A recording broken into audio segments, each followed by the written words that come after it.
SNEAKO is very upset because he bumped into Speed and Speed straight up ignored him, and now the whole internet is making fun of him once again. Yes. Have fun, guys. Okay. Thank you. Jamari, Agent Zero, and many others are using the situation to show their disappointment in SNEAKO. Personally, I disagree with everyone. I tell you what, I think Nick ignores SNEAKO. Why? Because SNEAKO puts people in positions where it's a lose-lose. Like, he'll ask questions that, like, he wouldn't mind answering because he already lost those opportunities for himself. But those people didn't make that decision. And there's probably a lot of people on the line. It's like a lot of people relying on him and shit like that. So I don't think the reason Speed ignored SNEAKO was because he was afraid to be asked a controversial question. Speed is one of the most controversial YouTubers to have ever walked this planet, so he's definitely not afraid to be pressed. The reason Speed ignored SNEAKO is because he has no value in SNEAKO. I guarantee you if SNEAKO had more clout, Speed would dap him up and even invite him on stream. However, Speed is a clout-chasing horse who sold his soul for fame and riches. We all saw him reject Christ in England. Are you a Christian? Am I a Christian? Okay. See, that's a very, great question, you know what I'm saying? Hey. I want to know. Hey, okay. Yeah, let me tell you this. Stop talking to me, sir. Have a nice day. If a person is willing to reject Christ, what makes you think they're going to be kind to others? I also disagree in SNEAKO because he is wrong in saying, If you're in the business of podcasting, the whole point should be seeking the truth. That's the point of having a microphone and speaking to an audience, is trying to get to some sort of truth. If you're not willing to figure that out, turn off the microphone. podcasts don't have to make people think about their oppression and how to escape the matrix. Some people simply don't want to talk about the truth, and some people just want to talk about bullshit or whatever hobbies they're into.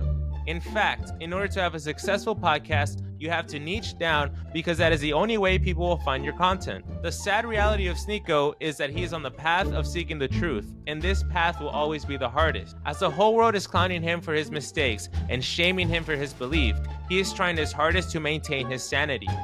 Jamari, Agent Zero, Moist Critical, and every other commentator who is feeling the shame on SNEAKO is pushing this man to his breaking point. Imagine you were once a respectable creator on YouTube, and now you're being isolated by people who are younger than you because they don't want to fall victim to the cancel culture. And no one has the balls to speak the truth, like SNEAKO, but everyone has the eagerness to clown his reputation. Behind the internet persona SNEAKO, there is a young man who is suffering from not being accepted by others for saying what most people agree behind closed doors. After this, SNEAKO ranted on Aiden Ross and Kai for not acknowledging him as a reliable supporter even in the face of controversy. Where were Kai and Speed when you got banned on Twitch for saying there's two genders? They can't say it. They never will. They completely ghosted you, Aiden, because you were brand risky. What happened to the friendship there? You know who was there? Kai. When you got accused of when last year, New Year's Eve, when they tried to accuse you of, who was there on stream defending you while everybody else was silent? Well, everybody else was like, what? And in this clip, I have to disagree with Jamari.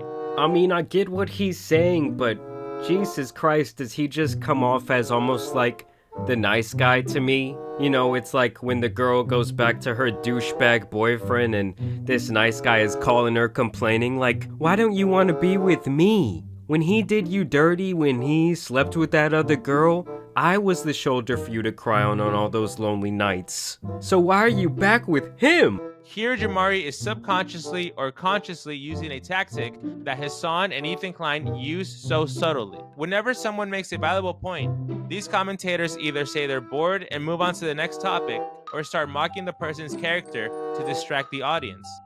In this case, SNEAKO is 100% correct about Aiden and Kai not acknowledging his camaraderie. And although Jamari sees this as a valid point, Jamari starts to mock SNEAKO's character by comparing him to the so-called nice guy / white knight.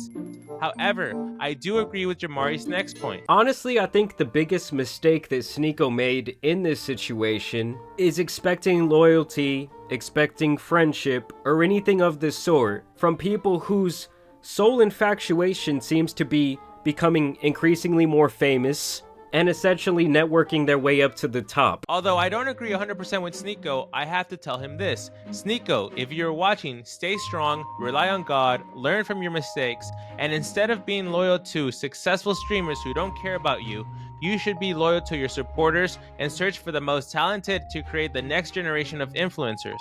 Rumble is not going away, neither is any of these third-party social medias. Eventually, more and more people will join, and eventually your reputation will be restored once enough people have heard the truth. If you enjoyed this video, please subscribe.